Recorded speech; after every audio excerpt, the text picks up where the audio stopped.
அனைத்து நல்லூர் உங்களுக்கு வணக்கம். நான் உங்கள் ரவிக்குமார். தினம் ஒரு தகவல் அடிப்படையில் ஜியோ பாலிட்டிக்ஸ். நேற்று தான் கத்தாருடைய தலைநகர் தோஹாவில் பெரிய தாக்கம் நிகழ்த்தினாங்க. அதுக்கே எனக்கு ரிசல்ட் தெரியல. அந்த பக்கம் இந்த பக்கம் கடுமையான எதிர்ப்பு. இப்போ பாருங்கள், இன்றைக்கி எமினியோட தலைநகர் சனா இருக்குது இல்லையா, அங்கே மிலிட்டரி கேம்ப் இருக்குது. மிலிட்டரி கேம்ப்பு அவங்க முக்கிய இடங்களில் தாக்கல் நிகழ்த்தியிருக்காங்க. மேபி முக்கிய நபர்ன்ற மாதிரி சொல்லியிருக்காங்க. அடுத்த கட்ட பரபரப்பு. கொஞ்சம் கூட ரெஸ்டே விடாமல் இருக்காங்களே இஸ்ரேல் அப்படின்னு இன்னொரு பக்கம். ஏன்னா இந்த 6 நாட்களாக தொடர்ந்து சுற்றி பெரிய தாக்கல் நிகழ்த்தியிருக்காங்க. அங்கே இரண்டாவது பரபரப்பு ரஷ்யா நடத்திய தாக்குதல். ஆக்சுவலாக என்ன சம்பவம்னா அது ரஷ்யா நடத்தலை, அது வேறு ஏதோ சம்பவம்னு ரஷ்யா தரப்பில் சொல்கிறாங்க. ஒருவேளை ஜெலன்ஸ்கி உள்ளிருந்து பிளான் பண்ணிட்டாரான்ற மாதிரி சொல்கிறாங்க. ஆனால் போலந்து தரப்பில் அப்படிலாம் கான்ஃபிடென்ட்டாக இருக்கிறாங்க. ரஷ்யா தான் நடத்தினது, எங்களுக்கு ஆதாரமே கிடைச்சிருச்சுன்னு போலந்து தரப்பில் ரொம்ப கான்ஃபிடென்ட்டாக இருக்கிறாங்க. அதனால் அமெரிக்கா கிட்ட இறுதியாக எச்சரிக்கை கொடுத்துருக்காங்க போலந்து. இங்கே பாருங்கள், ஆர்டிகல் 5 பயன்படுத்தி அடிக்கிறீங்களா இல்லை நாங்கள் தனியாக போய் அடிக்கிட்டோமான்ற மாதிரி ரொம்ப பொங்கி எழுந்துட்டு இருக்காங்க போலந்து. அதனால் பொங்கி எழுந்த போலந்து பொறுமையை அடக்குமா அடக்காதான்றதான் நம்ம பார்த்துடலாம். அப்புறம் சுற்றிடக்கூடிய அரசியல் நிகழ்வுகளை பார்த்துடலாம். இந்தியாவுடைய தகவலும் சரி, நேபாளினுடைய தகவல்கள் கொஞ்சம் பொறுமையாக வாங்க, எல்லாத்தையும் ரொம்ப சிறப்பாக கவர் பண்ணிடலாம், கொஞ்சம் கூட மிஸ் பண்ணாமல். வீடியோவில் போகிறது முன்பு நீங்கள் நம்ம சேனலை சப்ஸ்கிரைப் பண்ணலாம். சப்ஸ்கிரைப் பண்ணிட்டாங்க மறக்காம பெல் பட்டன் கிளிக் பண்ணி ஆல் ஆப்ஷன்ஸ் கொடுங்க. வீடியோ கொடுக்கலாம்.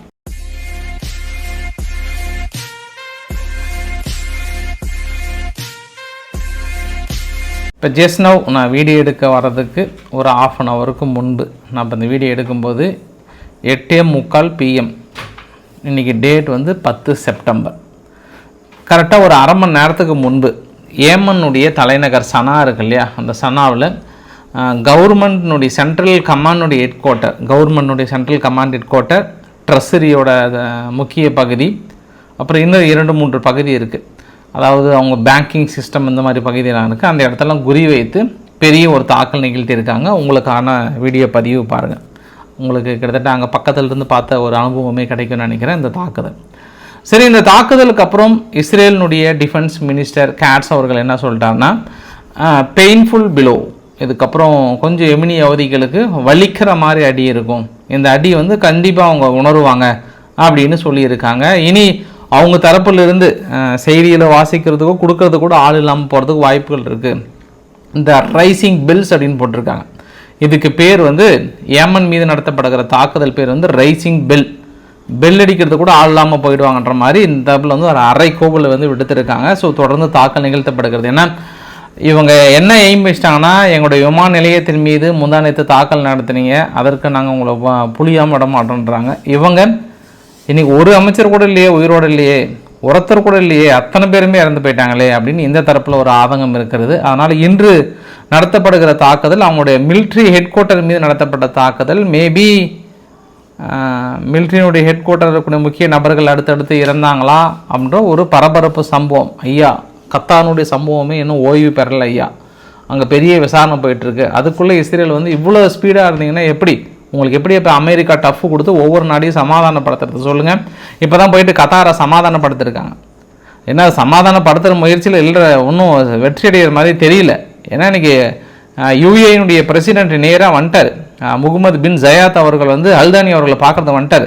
நண்பா, என்ன நண்பா இப்படி ஆயிடுச்சு, கவலைப்படாத, உங்களுக்கு எல்லா நிலைமையிலும் நான் உதவி செய்ய தயாராக இருக்கேன் அப்படின்ற மாதிரிலாம் பயங்கரமான ஒரு ஆறுதல் அளித்திருக்கிறார். ஏன்னா ஒரு சோவினாரிட்டியை மீறி தாக்கல் நடத்தும் போது கொஞ்சம் அவங்களுக்கு ஒரு ஃபீல் பண்ணுற மாதிரி இருக்கும். அதனால் நேர்லேயே வந்துட்டாங்க. இன்னொரு செய்தி கூட உங்ககிட்ட சொல்லட்டுமா?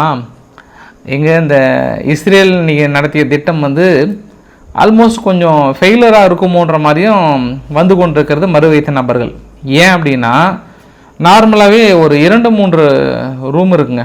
2-3 ரூம் அப்படின்னா மீட்டிங் ஹால் இருக்கும், ப்ரேயர் ஹால் இருக்கும், இந்த மாதிரி 4-5 ஹால் இருக்கும். முழு கட்டிடத்தில் ரொம்ப லென்த்தாக இருக்கும். அப்போ இவங்க ஃபஸ்ட்டு மீட்டிங் ஹால்னால் என்ன பண்ணுவாங்க, செல்ஃபோன்லாம் வெளியே வச்சுட்டு போயிடுவாங்க. அப்புறம் மீட்டிங் ஹால் முடிச்சுட்டு அப்படியே ப்ரேயருக்கு போயிட்டாங்க அப்படின்ற மாதிரி சொல்கிறாங்க. ஸோ இஸ்ரேல் எந்த கெஸ்ஸிங்கில் அடிச்சிருக்காங்கன்னா, அவங்க செல்ஃபோனை வைத்து தான் லொக்கேஷன் அங்கே தான் இருக்காங்கன்னு நினச்சி அடிச்சிருக்காங்க. ஆனால் செல்ஃபோனில் இருந்த பில்டிங்கும் கொஞ்சம் தள்ளி பக்கத்தில் இருக்கிற பில்டிங் அப்படின்றாங்க. மேபி ஒரு சிலருக்கு மட்டும்தான் ஏதாவது காயமடைந்திருக்க வாய்ப்புகள் இருக்குது, முக்கிய தலைவர்களை பிழைத்துக் கொள்வதற்கான வாய்ப்புகள் நிறைய இருக்குதுன்னு மறுவைத்த நபர்கள் கிட்டத்தட்ட கன்ஃபார்ம் பண்ணி தான் சொல்கிறாங்க. தரப்பில் ஜஸ்ட் மிஸ்ன்னு நினைக்கிறாங்க. பட் இதுக்கப்புறம் ஹமாஸ் எங்கே ஓடி ஒளிஞ்சாலும் சரி, அது எந்த நாட்டில் இருந்தாலும் சரி, உங்களுக்கு அடைக்கலம் கொடுக்கப்படுகிற நாடு எந்த நாடாக இருந்தாலும் சரி, நாங்கள் தேடி தேடி வேட்டையாடப்படுவோம் அப்படின்னு இன்றைக்கி இஸ்ரேலினுடைய டிஃபென்ஸ் மினிஸ்டர் இறுதி எச்சரிக்கை.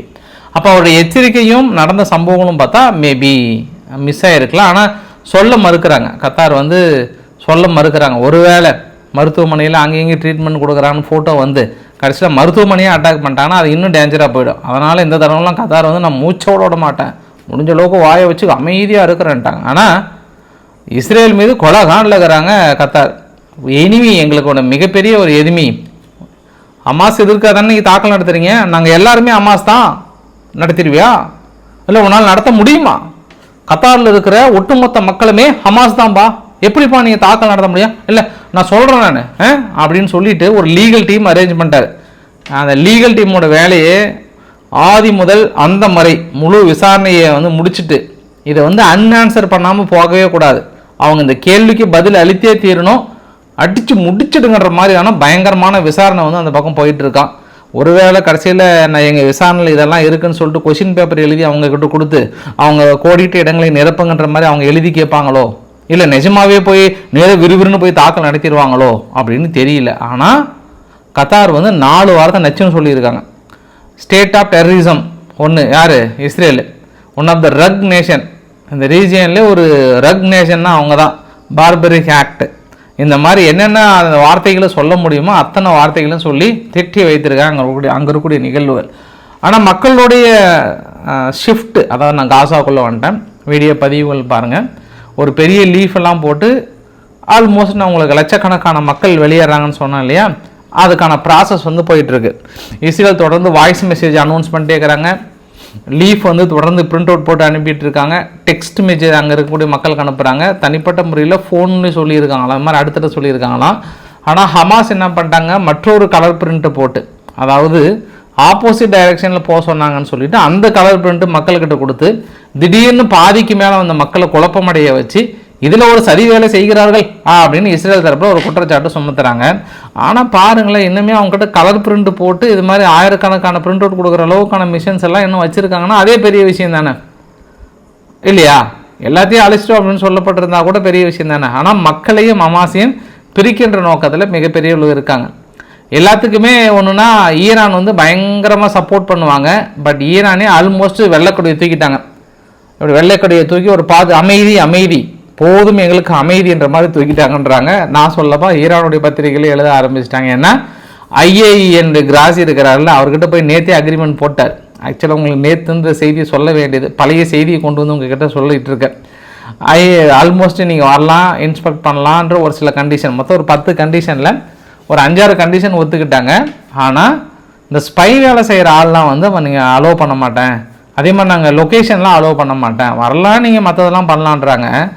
அதில் யார் ஸ்பை வேலை பார்க்குறாங்க, யார் என்னன்னு தெரியும்? நீங்கள் தானே கிராசி அவர்கள் தான் ஸ்பை வேலை பார்க்குறாங்க, இஸ்ரேலினுடைய நண்பனாகிறாருன்னு குற்றச்சாட்டு சொன்னீங்க.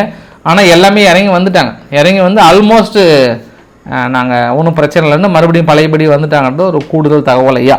இது அங்கே இருக்கக்கூடிய மொத்த தகவல். மேபி எமினி யவுதிகள் அங்கே பிரச்சனை ஏதாவது கொஞ்சம் ரொம்ப அதிகமாக இருந்தது அப்படின்னா உங்களுக்கு நான் அடுத்து மற்றொரு வீடியோ போடுறேன், இல்லை நான் உங்களுக்கு காலையில் நான் சந்திக்கிறேன் உங்களை. 1 Chapter 2. இப்போ நம்ம போலந்துக்கிட்ட போயிடலாம். ஏன்னா போலந்து ரொம்ப பரபரப்பு, அவங்க தூங்கவே கிடையாது, நைட்டு ஃபுல்லாக தூங்கவே இல்லை. நைட்டு ஒரு 10 மணிக்கு ட்ரோன் வர ஆரம்பிச்சது. விடிய அங்கே இருக்கக்கூடிய மக்கள் தூங்காமல் ரொம்ப கஷ்டப்படுத்திட்டாங்க. அந்த ட்ரோனை ஏவனது யாராக இருக்குன்னு உங்களுக்கு ஒரு சந்தேக கொஷின் மார்க்கை போட்டுக்கோங்க. இன்றைக்கி ஜெலன்ஸ்கி சொன்ன டைலாக் தான் ரொம்ப முக்கியம். அவ்வளோதான், எக்ஸ்ட்ரீம்லி டேஞ்சரஸ். இதுக்கப்புறம் ஐரோப்பா வந்து தடுக்க முடியாத ஒரு சூழ்நிலை ஆகிடுச்சு, நுழைஞ்சிட்டாங்க. ஆல்மோஸ்ட்டு ரஷ்யா ஐரோப்பாவுக்குள்ளே நுழைஞ்சிட்டாங்க, நேட்டோ நாடு அட்டாக் பண்ண நுழைஞ்சிட்டாங்க. இனியும் நீங்கள் வந்து ரிப்ளை கொடுக்காம இருந்தால் கரெக்டாக இருக்காது, முடிச்சிடுங்க, வாங்க அடிங்க, இதுதான் ஒரு சான்ஸு அப்படின்னு சொல்லிட்டு இங்கே ஒரு மனுஷன் அழைச்சிட்ருக்கிறாரு, கெஞ்சிட்ருக்கிறாருங்க, வாங்க எப்படியாவது தாக்கல் நடத்துங்கன்னு. சரி, என்ன தான் நடந்தது, எங்கெல்லாம் இழப்புகள் ஏற்பட்டது அப்படின்னா உங்களுக்கு 2 வரைபடங்களை காட்ட விரும்புகிறேன் நான். முதல் வரைபடம் அந்த 1, 2, 3 இருக்குது பார்த்தீங்களா, இது எல்லாமே அந்த ட்ரோனோட தாக்குதலுக்கு இலக்காக்கப்பட்டு 1, 2, 3 எல்லாத்தையும் இருக்குல்ல. அப்புறம் எங்கே இதுதான் கிடைச்ச தகவல். ஆனால் ஒரு சில பதிவுகள் என்ன சொல்கிறாங்கன்னா, இல்லை லிதுவேனியா வரைக்குமே போச்சு, 170 கிலோமீட்டர் மேலே தாண்டி போச்சுன்றாங்க. இதில் பாதிக்கு மேலே ட்ரோன் வந்து பெலாரஸ் வழியாக தான் வந்திருக்கு. உக்ரைனுக்கு வழியாக வந்ததில் பாதி, பெலாரஸ் வழியில் வந்தது பாதின்றாங்க. இன்னொரு வரைபடத்துலையும் காட்ட வருவேன். உடனே ஆக்ட் பண்ணிட்டாங்க, பரவாயில்ல. ட்ரோன் வந்த உடனே இத்தாலியுடைய ஏர்ஃபோர்ஸ் G550 லொக்கேஷனுக்கு வந்துட்டாங்க. அங்கே போலனுடைய ஏர்ஃபோர்ஸ் வந்துட்டாங்க. நெதர்லாந்தினுடைய ஏர்ஃபோர்ஸ் 3F-35. ஆக்சுவலாக இந்த F-35 தான் ரொம்ப சிறப்பாக செயல்பட்டதாக நெதர்லாந்து வந்து ரொம்ப பெருமையாக பேசிகிட்டு இருந்தாங்க. அதனால் நம்பி எல்லோரும் வாங்கலாம் அப்படின்னு விளம்பரப்படுத்திட்டு இருந்தாங்க. ஏன்னா இது ட்ரோன் எல்லாத்தையும் சுட்டு வீழ்த்தினதில்லை. ஆல்மோஸ்ட் ஒரு 20 ட்ரோன் பக்கம் வந்ததான். 20 ட்ரோனுமே சுட்டு வீழ்த்திட்டாங்கன்னா ஒரு 7 தான் வந்து கொஞ்சம் கட்டிடங்கள் அது மாதிரி வந்து சேதாரமாயிருக்கான். ஒரு ரிப்போர்ட்டு கொடுக்குறாங்க. பட் பெலாரஸ் என்ன சொல்கிறாங்கன்னா, ஆக்சுவலாக எங்கள் வான்வெளியில் கிராஸ் ஆகும்போதே அது ஏதோ சம்திங் வேறு ஏதோ எலக்ட்ரானிக் வார்ஃபேர் மூலிமா யாரோ திசை திருப்பி இருக்காங்க. அது ரஷ்யான்னு சொல்ல விரும்பலை நாங்கள்.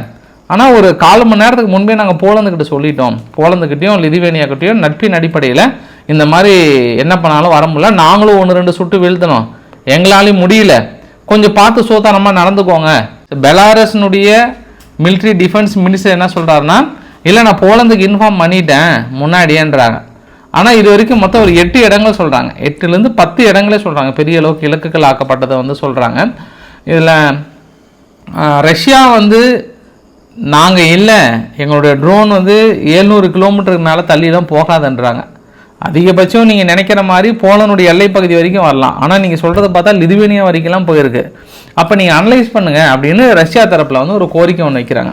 போலந்தில் என்ன சொல்லிட்டாங்கன்னா, இல்லை நாங்கள் ஃபுல்லாக விசாரிச்சிட்டோம், அந்த ட்ரோனுடைய முக்கியமான பார்ட்ஸ்லாம் எடுக்கும்போது அதில் அந்த சிம் கார்டில் இருக்குல்ல, அந்த சிம் கார்டு எல்லாமே போலந்ததும் லிதுவேனியாவுடைய சிம் கார்டாக இருக்கான்.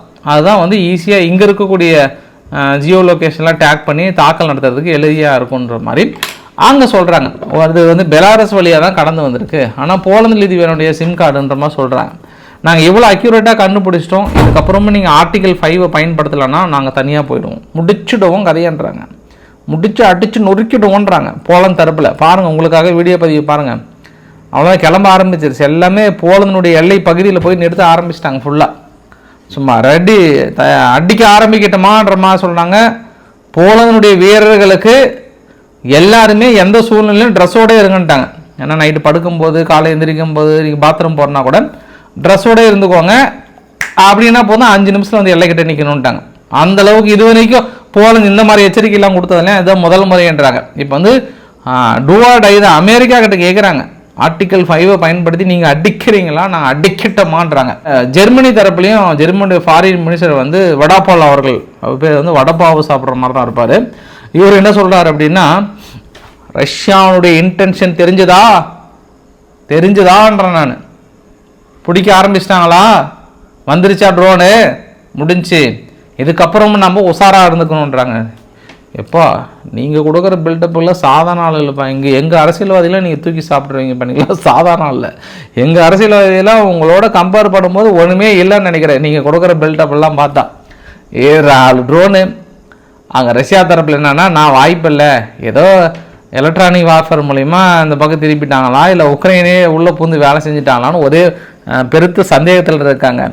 இதே மாதிரி ஏற்கனவே வந்து அது உக்ரைன் தான் அனுப்புனதுன்னு கண்டுபிடிச்சி, சரி அமெரிக்கா வேறு வழி இல்லாமல் குத்தனது நண்பனாக இருந்தால் கத்தாத, எது வெளியில் சொல்லாதன்னு கொஞ்சம் போலந்து அடக்கி வச்சு போலந்து சொல்லாமே இருந்தாங்க. இருந்தாலும் முன்னாள் பிரதமர் போயிட்டு தனது மனம் மருந்தி சொல்லிட்டார்.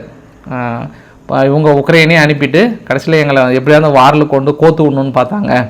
ரொம்ப ஒரு மோசமான ஆள் ஜெலன்ஸ்கிலாம், சாதாரண ஆளே கிடையாது, அவர்கிட்டலாம் கொஞ்சம் நம்ம உஷாராக இருக்கணுன்ற மாதிரி சொன்னார்.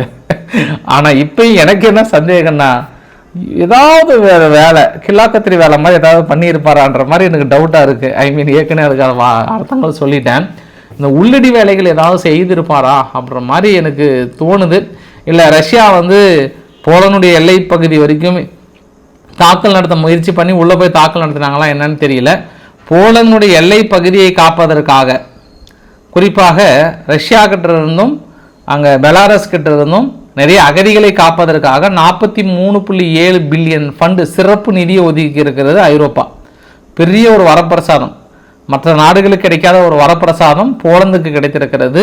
43.7 பில்லியன் ஒதுக்கி இருக்கிறாங்க.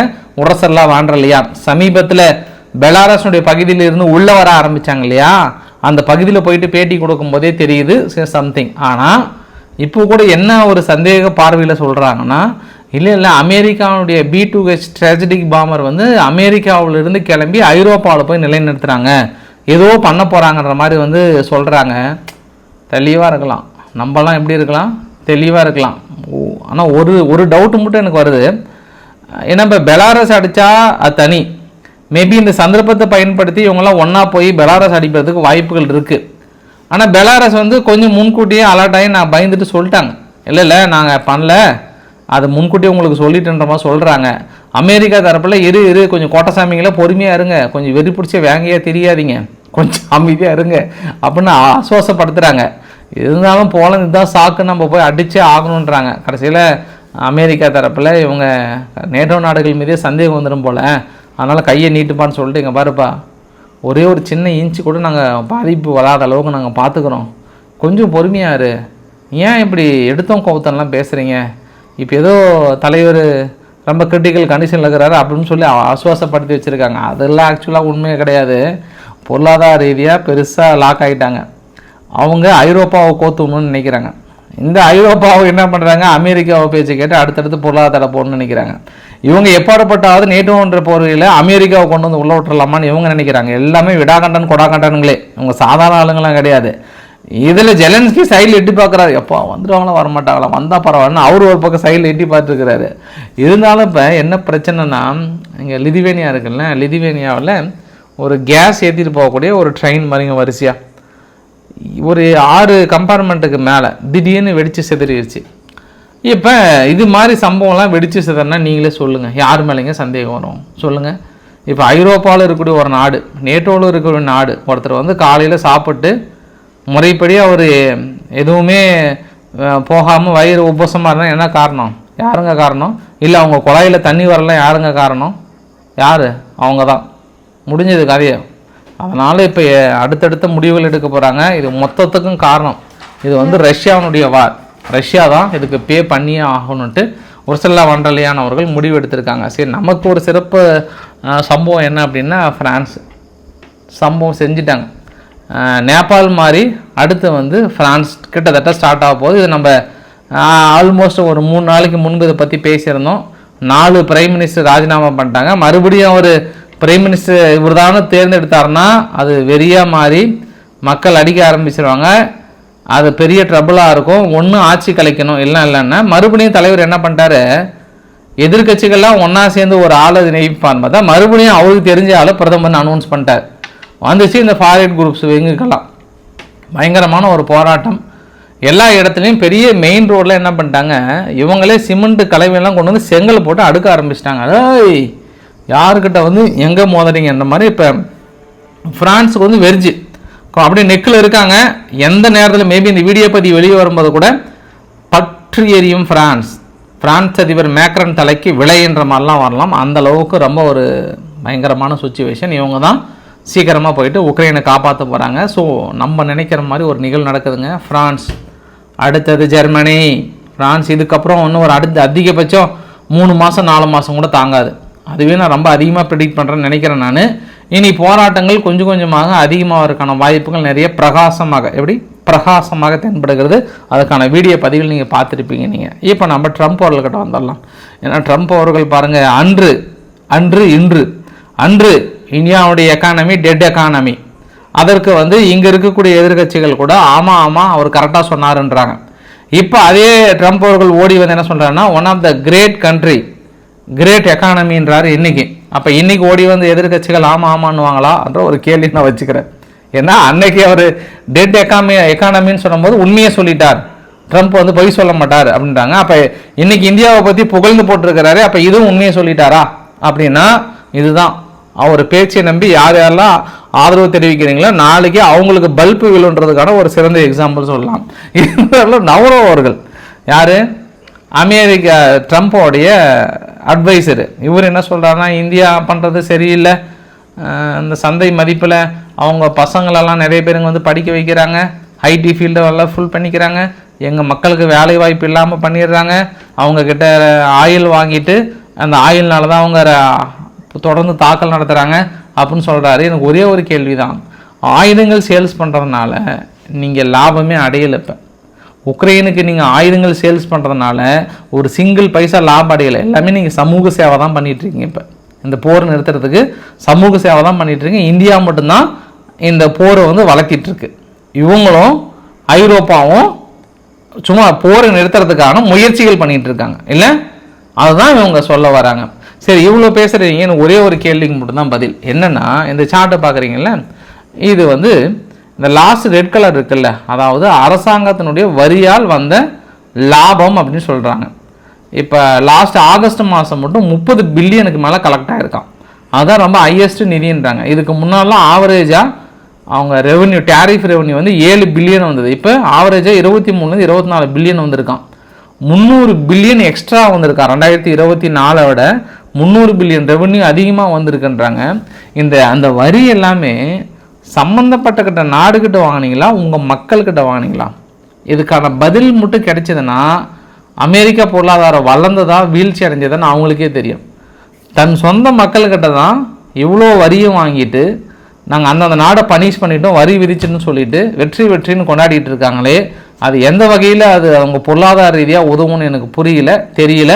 அந்த அட்வைஸருக்கு யாராவது சொன்னாங்கன்னா பரவாயில்ல.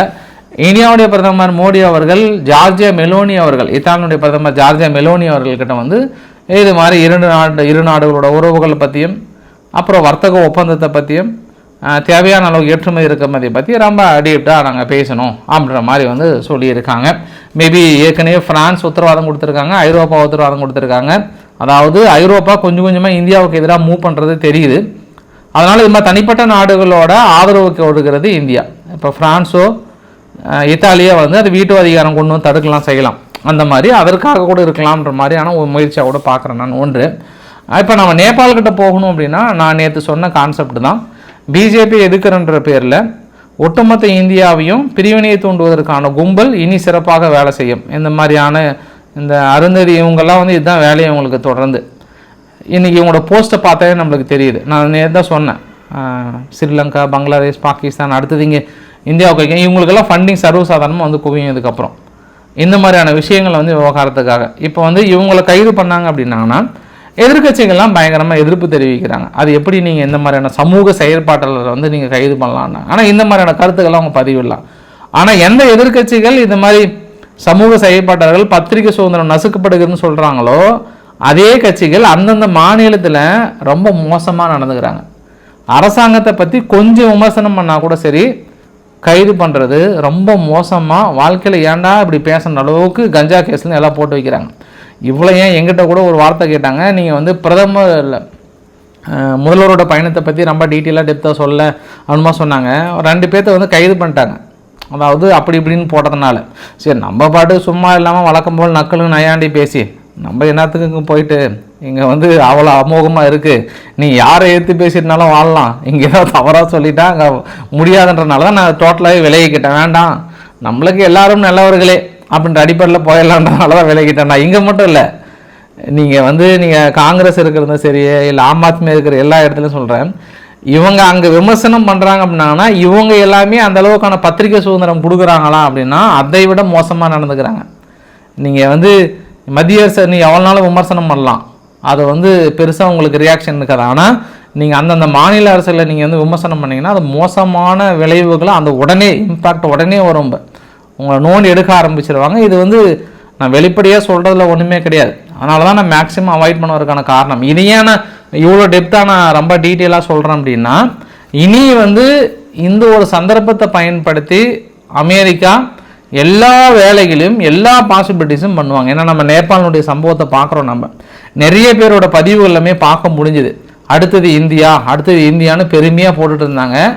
அது எல்லாமே நான் கண் கூட பார்க்க முடியுது. அதுவும் அங்கே ஃபினான்ஸ் மினிஸ்டர் அடித்ததெல்லாம் கம்பேர் பண்ணும்போது அங்கே ஃபினான்ஸ் மினிஸ்டரையும் இங்கேயும் வந்து கம்பேர் பண்ணுறாங்க. நீங்கள் வந்து உங்கள் பிடிக்கலன்றதெல்லாம் ஒதுக்கி வச்சுருங்க நீங்கள், ஏன்னா அது அப்பாற்பட்ட விஷயம்.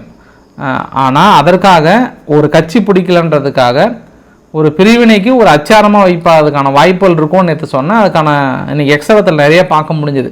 நேபாளினுடைய வீடியோ பதிவு எல்லாமே அதே நேபாளோட இது நெக்ஸ்ட் ஜென்ரேஷன் கூட பொருளாதார ரீதியாக பெருசாக பாதிக்கப்பட்டுடுச்சு, ஊழலுக்கு எதிரான போராட்டம் அப்படின்னா இதுக்கப்புறம் அவங்க எப்படி மீள முடியும்னு எனக்கு தெரியல. எல்லா கடைகளும் சோறையாடிட்டாங்க. அங்கே இருக்கக்கூடிய பேங்க் எல்லாமே சோறையாடிட்டாங்க. இதுக்கப்புறம் ரூபாய் நோட்டு அச்சிட்டு வெளியிட்டால் கூட பெரிய பிரச்சனை ஆகிடாங்க. பாராளுமன்றம்னு கிடையாது, இதுக்கப்புறம் பேலஸ் எதுவும் கிடையாது. அத்தனை அமைச்சர்களையும் அத்தனை பேர் அடிக்க முடியுமோ அடிச்சிட்டாங்க. எல்லாத்தையும் திருடிட்டு போயிட்டாங்க. கன்னுலேருந்து லிகாலிருந்து எல்லாம் என்னென்ன திருட முடியுமோ அத்தனையும் திருடிட்டு போயிட்டாங்க. எப்படிங்க அந்த நாடை மறுபடியும் கட்டமைக்க முடியும்? இல்லை எப்படி முடியும் மறுபடியும்? இது 20 வருஷம் தள்ளி போயிட்டாங்க. அதாவது போராட்டன்ற பேரில், புரட்சி என்ற பேரில், நாட்டை சூப்பராக வழி நடத்துகிற பேரில் நாட்டை வந்து கெடுத்துட்டாங்க ஃபுல்லாக. இவங்க தான் அடுத்த ஜென்ரேஷன். ஒன்று பொது சொத்துக்களை சேதாரம் விளைவிக்காமல் இருக்கணும். ஒரே ஒரு பஸ்ஸில் இருந்து அத்தனையும் கொளுத்திட்டாங்க. இந்த மாதிரியான ஒரு மோசமான வன்முறை எங்கேயுமே கிடையாதுன்ற அளவுக்கான ரொம்ப ஒரு மோசமான முன்னுதாரணமாக நடந்துக்கிட்டாங்க. இவ்வளோ அக்கறையாக இருக்கிறவங்க அரசாங்கத்தின் மீது பெரிய அளவுக்கு சுமத்தினான்றவங்க இந்த பஸ்ஸையோ அதையெல்லாம் கொளுத்தாமல் இருந்தாங்கன்னா பரவாயில்ல.